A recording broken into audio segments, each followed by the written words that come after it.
Mialavantsika rehetra amin'ny ity hariva ity no manasa antsika ihany koa hanaraka ny fotoanany vaovao hatramin'ny farany eto amin'ny fahitalavitra Viva.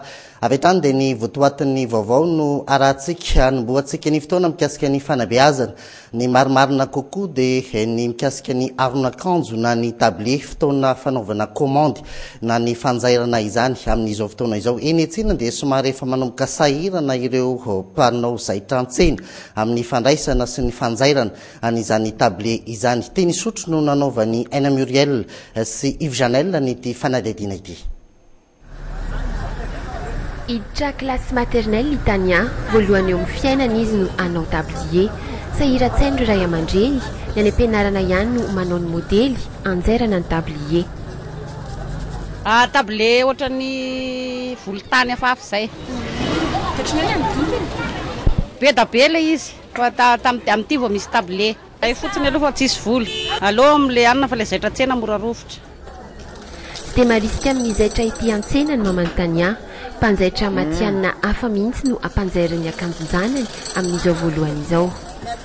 Ny hafa kosa nefa aloha dia mahita fa ny zaitra ity an-tsena no mora amin'ny sarany fa mora vita ihany koa, ny kalitao anefa tsy mampaninina. Le tablier zao ohatrany hoe ny zanako zao nijerevako azy dia ny mahatonga ana mividy etỳ an-tsena aloha tonga dia mividivita toy izay le mampandaitra satria mitovy amin'ny vidiny lafo ny mampandaitra no mividivita. Ny any am-pianarana zao ny any amin'ny CEG zao dia mivaky devant ohatr'izao ny lakely dia ny lokony bleu ohatr'izao. Manampy ny sahirana aloha le vidiny etỳ an-tsena aloha mividivita ohatr'izao satria le mampandaitra le mbola mampandaitra lafo be 5,000 ny farany. Mbola mieritreritra kely aloha fa azo iranana ihany le izy.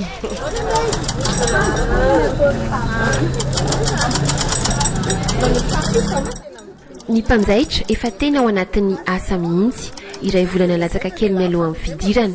Tamin'ny valora maraina dia efa teto an-tsena ilalia. Kofehy lehibe roa isan'andro ny laniny amin'ny fanjairana tablier. Efa zatra ny asa izy, saingy ny fanarahana ny modelin zaitra avy any am-pianarana indraindray no manahirana azy.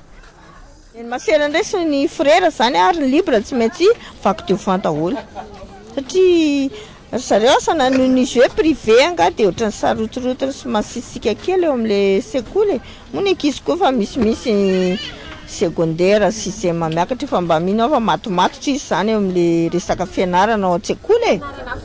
Tsy mila atoro azy kosa ny modely ho an'ireo kely indrindra sy ireo mpianatra efa lehibe. Le T1 zany ka hatramin'ny T5 dia manome vakirirana satria izy mbola primaire.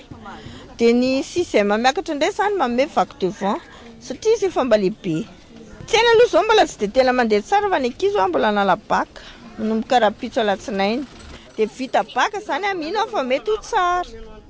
Mety mba lafo eo amin'ny 10 eo angamba ndray andro e. Eo amin'ny 6e eo zao no betsabetsaka ho andeha satria afaka CP 6e malekisy teo aloha dia rariny izy raha ohatra ka hividy. Raha tsy dia motara, fotoana tena hisafidianana ny tablier izao fotoana izao. Efa manomboka mirohatra eny isotry ny ray aman-dreny. Raha kelikely mety anahirana ny hitady ny lokon'ny tablier takin'ny sekoly. Ny mpanjaitra ihany koa mety efa tsy mandray komandy intsony. Eo amin'izay tontolon'ny fanabeazana izay ihany, roa andro melony ny fanadinana baccalauréat ankapobeny. Tapitra androany ny famerenana sy ny fianarana ho an'ireo mpiadina raha ny nahitany ny mpanao gazetina azy. Tamin'ity androany ity, Zora Miandrosoa dia nanaraka mpiadina baccalauréat iray nanontany sy nijery ny tontolo andro ny izany mpanalabaka izany amin'izao faraparany herinandro izao. Viva no nakansary. Tovolahy enina ambin'ny 10 taona monja iray amin'ireo mpiadina maherin'ny 5 alina hiatrika ny fanadinana baccalauréat eto Antananarivo ny lehilahy. 2 andro mialoha io fanadinana io, nisafidy ny hijanona ato an-trano izy, anao tompo maso farany ireo taranja fototra. Matematika zany zao mbola misy kely fotsiny sisany ny tsy tafavoaka. Le fonction nataony tamin'ny herinandro iny zay tao zao dia mahita an'leto vakivakina sisany fa tsy le zany tsy atao tsony le exercice fa vakina fotsiny sisa atao zay atadiavana an'le formule sy ny sasany. Mangina ny efitrano.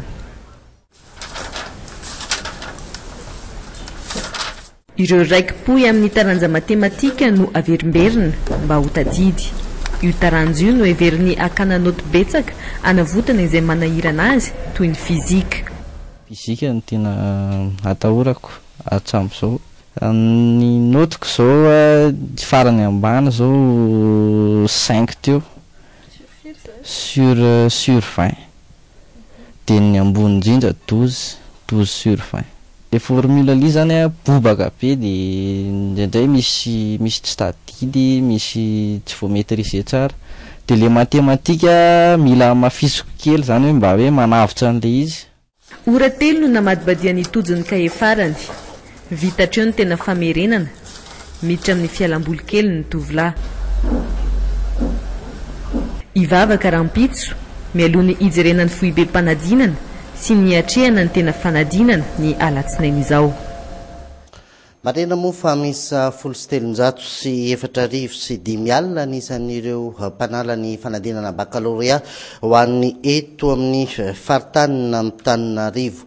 Fa lafim-baovao hafa eo amin'ny trangam-piarahamonina dia teny soamanandrary ny omaly alina mpivarotra enta-madinika no tafian'ny jiolahy misa 9 ka vehivavy ny iray tamin'ireo mpanafika ireo nanodidina ny tamin'ny 7 ora teo eo no nisiny izay fanafiana izay pobasy nore teny amin'ny manodidina ny soamanandrary ny iny. Lasan'ireo jiolahy nandritra ity zavanitranga ity ny volamena sy ny firavaka ary ny volamatiny izany fivarotana kely izany.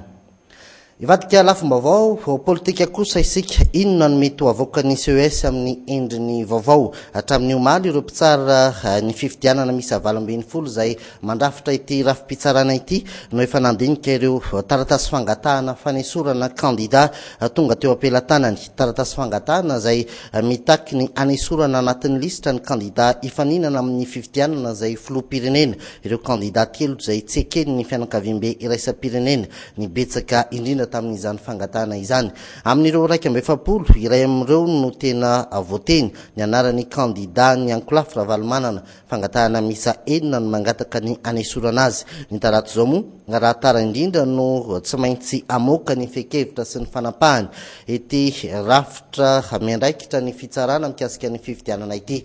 Fa vaovao efa noentina tamintsika omaly tato anatin'ny fampahalalam-baovao ihany ny fiafaran'ny laidinika naharitra atelona izay karakarainy avy amin'ny FFKM fampionana ireo filoha teo aloha sy ny filohan'ny tetezamita isan'ny teboka ny raisan'ireo solotenin'izy ireo nahitra izay dinika natao teny voim-piraisana izay. Ny farana omaly moa ity fionana ity izay teo ambany fiahiny ny FFKM ary misy arakotobe. Convention de paix izay no hiantsona ny fiaikivitra ivoaka amin'ny fampionan'ny FFKM natomboka tamin'ny fivoriana tetsy Ambohijatovo ambony io nandritra ny 3 andro natrihan'ny solotenan'ny fiombonan'ny fiangonana.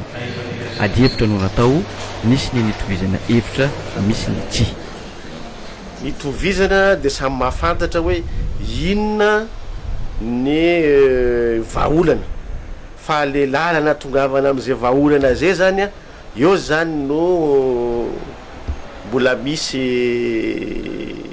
tsy fitovian-kevitra kely. Na izany aza niafara tamin'ny fomba fijeriombona na maranana ny krizy eto amin'ny firenena izany. Omaly tany amin'ny fitora ariva tanoany. Natao teto aloha dia convention mba ihonany izy chef d'état efatra. Mbola izay ihany. Zay tsy anaony anatiny satria mbola devoir iny fa izay natao le eto dia iroso makany amin'ny tena fivoana amin'ny krizy sy ny tsy fivemberamberan'ny krizy indrindraindrindra mba hatongavana any amin'ny fifidianana ekeny maro zay nidinika teto. Tsy nampahafantarina ny momba izay fampionana izay na ny fotoana na ny toerana, nambara fotsiny fa tsy maintsy atao aingana. Dingana voalohany no vita ary mbola hodinian'ny filoham-piangonana efatra no vita tety voampiraisana. eo amin'izay tontolo ny politika izay ihany dia mivory atsy malaoy nanomboka androany ireo filoham-panjakana mivondrona ao anatin'ny sadek fiovoriana amin'ny tampony fahatelo amin'ny telopolo ifantoka betsaka amin'ny fandiniana ny risabolanyity vondrona ity izany fivoriana izany na izany aza mandritra ny fiaonana amin'ny tampony filoham-panjakan'ny sadek no anaovan'ny filohan'ny troika ampernasa jakaya kikwete tatitra momba ny raharaha Madagascar Zimbabwe amin'ny an'ny RDC aorian'ity fivorian'ity akoatran'ny fekevitra zay akoatran'ny fekevitra dia andray ny toeran'ny filohan'ny troika ny sadek indray ny filoha namibiana Ifikepunga Poamba ary ho lasa filohan'ny sadek indray ny filoha malahoanina Joyce Hilda Banda andrasana araka izany ny fekevitry ny sadek izay tokony ivoaka ho amin'ny rampitso. Zay ny tapany voalohany fampalalam-baovao isentokelytsika ao anatin'ireto dokavatra ireto dia iresaka mikasika ny tontolon'ny hosodoko eto Madagasikara eo ihany koa ny fankafizan'ny malagasy ny tsipika nety be ny maresaka avy any ivelany dia ny raharaha egyptianina no mbola mitana ny sain'ny besin'ny maro rehefa avy eo meonary.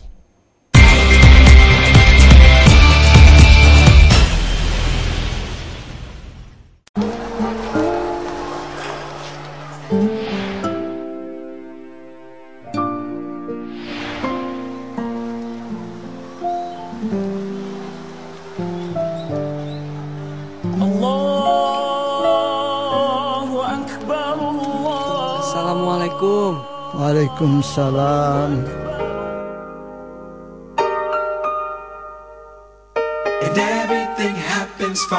Tonga ry dada, tinetiko tinga le tena izy le tsiry tsy manam-paharoa.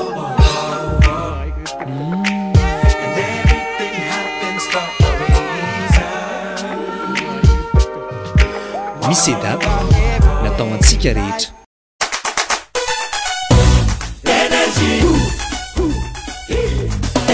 Izy le fila tsy manatsala zay mampiasa zomantsy izy tiala afamasana amin'ny fitaovana maro be sady matanjaka anao tsy manimba materiela nanera sisanina toy ny erava mandesy matanjake mandresy tsy manimba fitaovana nanera sisy na toy ny erava maharitry io tena pila filany mpandresy pile énergie R20 dimanjato ariary R6 ronjato ariary.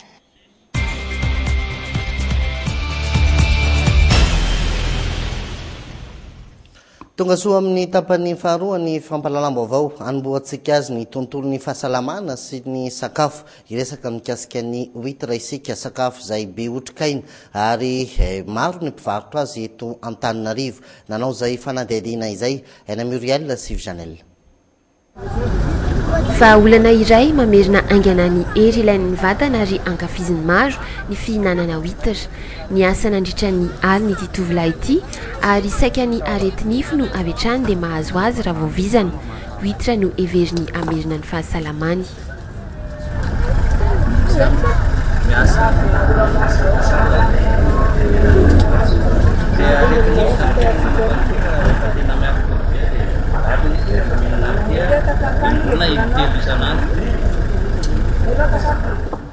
Matetika amin'ny saosy marikivy no itelomana ireo huître ireo. 3 ariary no tsy maintsy atokan'ity mpivarotra ity amin'ny fanomanana izany saosy izany. Vidiana eny an-dalana ny fangarony rehetra. Dia metsena any amin'ny petite vitesse zay mividy an'ireny sakay, tongolo, vinaigre malany eo amin'ny 15 000 zay sakay sy tongolo sy vinaigre. Ny sasany sakay ny tiany, ny sasany citron ny tiany, ny sasany citron le misy fitio citron misy vinaigre, dia ny sasany citron le tena d'origine. Ireo lehilahy no maro amin'ireo mpihinana huître raha ny eto. Tsy lafa ao anatin'ny iray andro ireto huître ireto, iray alina isan'andro no azon'ny mpivarotra iray rehefa tena tsy mandeha ny tsena. Izao 6 000 ny dosy, ry 3 000 à 8 000 ny dosy, dia ato 3 000 ny dosy. Indray manapaka le izy, dia indray tsisy, indray misy. Ohatran'ny tekateka zao dia tsisy indray zao. Fa le huître indray misy, dia indray tekateka indray be da be fa ny huître tsisy. Tsy haiko izay tsy haiko aloha tsy mampahatonga an'ilay izy hoe tsisy aty tsy haiko hoe ara-sarotra alaina nga nangalandry zareo anazy any. ireo olona avy narary indrindra ireo avy nivoaka hôpitaly no tena atorin'ny mpitsabo hihinana witatra, eo ihany koa ireo vehivavy bevoka sy ireo olona efa nahazo taona. Antony zinc 60 miligrama no entiny witatra milanja 100 grama, raha toa ka 6 miligrama amin'ny zinc ihany no entiny hena amin'ny vatana. Ankoatr'izay, sakafo isan'ny be otrikaina sy oligo-élément ihany koa ny witatra. Indroa isan-kerinandro kosa no tokony hihinanana izany raha ny hevitry ireo mpitsabo. Izay no mikasika ny witra fa eo amin'ny tontolo ny zavakanto iresaka mikasika ny hosodoko sika. Misy ny fampirantiana izay tanterahana itsy amin'ny café de la gare amin'izao fotoana izao fa ny tena horesahana ao anatin'ity fanadihadiana ity dia ny olana amin'ny ankapobeny sedrain'ireo mpanao hosodoko ny tsy fampin'ny toerana ahafahana mampiranty ireo zava-bitany ireo mpanakanto ireo. Dina le mampiantona no nanao ny fanadihadiana. Folo taona izay Rodolphe no niditra teo amin'ny sehatry ny Mahamatianina amin'ny hosodoko.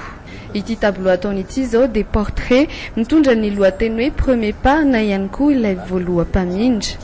Isan'ny olana goavana ho an'ny mpandoko tahaka ny Rodolphe ny fitaovana ampiasainy amin'ny asany. Raha ny nanaovana ity indray aloha dia efa ho folo taona izay. Fa ny fitiavana sary efa tena hatramin'ny kely fa nidihana teo amin'ny sehatra Matianina zany efa folo taona izay. Dia nianaranao sa hoe nianao ihany na mpianatra ny tenanao na anao ianao dia azo atao hoe nianarana ihany ilay izy fa ny sekoly aloha tsy hoe nandeha sekoly fa fifanakalozana traikefa amin'ny samy mpanao sary dia miezaka mifampianatra zany na tonga amin'izay. Ankoatra ny fitaovana dia olana iray tsy mampivelatra ity sehatra ity ihany koa ny tsy fisian'ny toerana fampirantiana. Azo isaina amin'ny ratsan-tanana izy ireny raha ny eto andrenivohitra. Fampirantiana ity ataonay ity zao dia misy efatra eo izay dia mifanapaka fotsiny hoe andorangano hetsika. Eto amintsika moa tsisy bozara dia le lehibe taloha nisy bozara dia tokony zany le olona nandalo bozara tokony mba fanakalotra kefa aminay le relève taterina zany tsisy bozara tsony eto amintsika. Manampy izay, vitsy amin'ny malagasy no mbola mankafy azy itony. Teto Analakely misy ity fampirantiana ity izao ohatra dia vahiny no tena betsaka ny anoka ny hatsaran'ireto asa tanan'ny Rodolphe ireto. Izay no mikasika an'iny fa somary iverenantsika kely ny tontolon'ny fanabeazana ny fiteny anglisy ny marimarina kokoa voafen'ny tanora malagasy ity fiteny ity amin'izao fotoana izao ny ampahany izany ho an'ny eto Antananarivo renivohitra. Nahitana taratra izany ny fifananana mandateny eo amin'ny ity teny anglisy ity tandritra ny dingana famaranana momba izay natao tetsy Analakely. Ary misy Arkotobe sy Yves Janel no nanao ny fanadihadiana. Tranopokon'olona no nampiatramin'ny kolontsaina anglophone androany. Nibahana tamin'io ny fifehezana ny teny anglisy. Tsy miteny femiteny fotsiny fa mandahatra mihitsy mandritra ny 7 minitra. One suggestion for all of you guys, when you got something to throw or when you get rubbish with you, then during the time you're out, I mean on the street or something. Enina mianadahy no nifaninana tamin'ny famaranana ny lohahevitra ny raisana satria momba ny tontolo iainana. Nanoloanareo olona marobe no niresahan'ny tsirairay izany. Ny fomba fanonona ny teny, ny fahaizana mijoro manoloana ny olona, isan'ny nitsarana azy ireo. Raha kotoarison tokony ho tsapany tsara fa nafeno ireo ka voalohany. Ny anglais ko nandreseko anazy satria ireo ankizy ireo tena mahay anglais misy mahay no zalavitra mihitsy. Na dia misy lacune ireo dia haiko ny ohatrany hoe nandrakotra ny lista amin'ilay personnalité. 30 mianadahy 7 ka hatramin'ny 12 taona no nifaninana tany am-boalohany. Afa-po ny mpikarakara. Samy ambony niveau daholo ny fahaizana zany fanity eto be dia na ny eo amin'ilay lafa fitsarana aza ohatrany somary mety sarotsarotra kely ihany ny tsarana.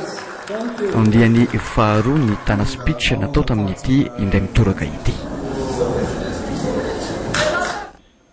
dia raha maina moa zany ny nandresy tamin'ny fifananana naharitra herinandro maromaro ny karakaraina teto Antananarivo renivohitra iny fa eo amin'ny tontolon'ny fialamboly sy ny fanatanjahantena ny resaka momba ny tsipkanety be izay hita amin'ny lakelatrano maro sy ny fokotany maro eto Antananarivo renivohitra sy manerana Madagasikara mihitsy nanjary taranja tena ankafizin'ny malagasy ny tsipkanety be ity raha teo no isan'ny mahalohany atsika maneran-tany ary ny fifananana iraisam-pirenena dina dia mampiantona no nanao ny fanadihadiana.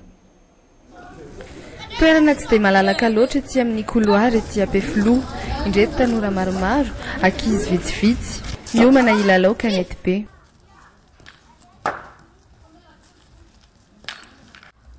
Tsy mifidy ora, tsy mifidy toerana fa rehefa misy azo ilalaovana dia mety amin'izy ireo avokoa. Fa nalan'andro fotsiny ve sa fankafizana ilay lalao mihitsy no manosika ny zolalaina ilalao kanety be. Efa 10 taona mahery zay. Tiako fotsiny zany le izy fa tsy dia misy hoe fitiavana zany le izy.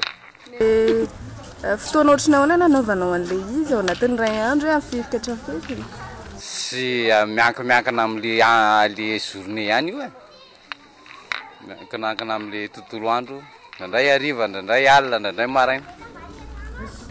Fanafanana vatana ihany no anzolalaina entiny any manana tena ho an'ny fifaninanana rahariva etsaka aketsy ihany. Ny tolakandro tsy lavitra teo fifaninanana ny eto ary dia mbola mahasarika olona ihany koa mpilalao tsipkanety be avokoa manao andiany ny isa-paritra sy ny fokotany. Fomba ahoana ahatonga ny tanora na mpiarabelona hoe mba hanana fialamboly fa tsy ho variana amin'ny zavatra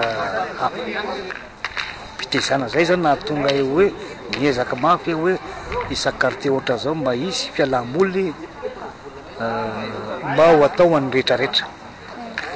Dia io zao ny eto zao eto Ampefiloha zao isaky sabotsy misy tournoi kely iarahan'ny rehetrarehetra. Ny ezahanay zany hoe ny rehetrarehetra mba afaka mipartisipe. Hita eto ihany koa izy olalaina tsy miala mihitsy ny tovolahy na efa hariva aza ny andro. Manavanana ny malagasy ny tsipkanety be nandritra ny taona maro teny amin'ny faratapon'ny ity lalao ity isika. Tsy mifidy taona, tsy mifidy toerana ny tsipkanety be manjary lalao ankafizin'ny malagasy. Amin'ny maresaka avy any ivelany ny any Egypte no isan'ny mitana ny sain'ny be sy ny maro manomboka izao tsy hitsahatra ny fihetsiketsehana ataon'ireo mpomba ny filoha Morsi any Egypte tsy hitsahatra izy ireo nandeha eo aza ny filazana tany miotakotaka ataon'ny mpitondra fanjakana sy ny mpitandro ny filaminana andeha araloha ho fantaritsika ao anatin'ity fanadihadiana ity ny zavanitranga ny Omaly Zoma izay nahafatesana olona tsy latsaky ny zato France 24. La nuit est tombée dans la capitale égyptienne. Na dia efa alaza ny andro nirehitra ny renivohitra Egypte Zoma ny atezerana zay ny antson'ireo mpomba ny filoha Morsi ny andro ny Omaly tamin'ireo tanan-dehibe rehetra tahaka ny tany Alexandrie, Le Caire, laharana lava reny no hita teny an-dalambe ny frères musulmans ireo. Izy ireo zay milaza ny anao fihetsiketsehana isan'andro mandritra ny herinandro. Nous n'avons jamais été violents.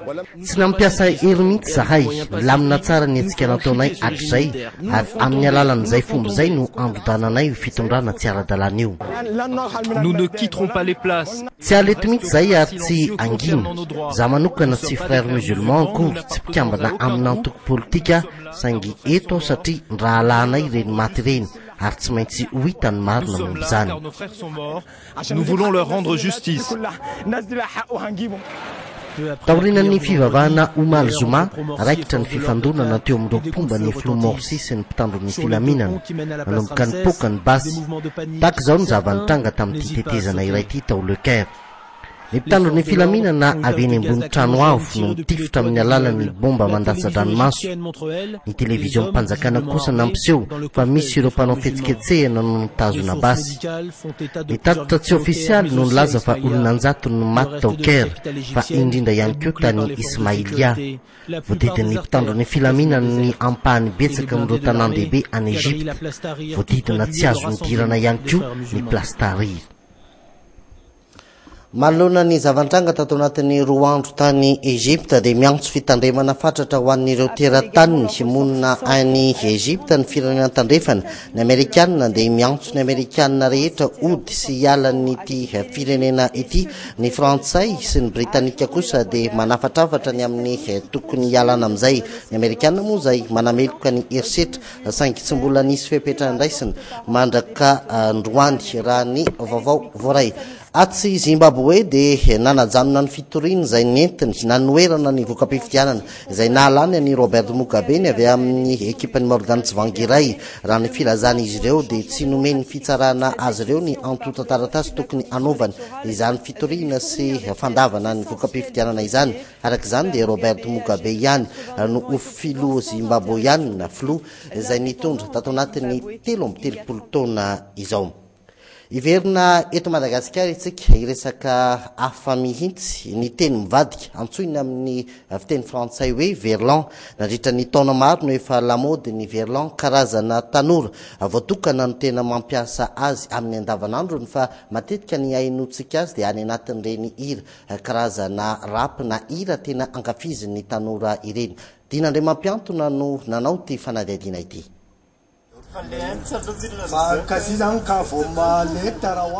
Teny malagasy fa tsy teny sinoa akory ny fampiresahan'izy mpinamany reto. Teny malagasy saingy mivadika. Inona ny dikan'ilay nitenenina teo? Inona zao le zavatra andresana reto?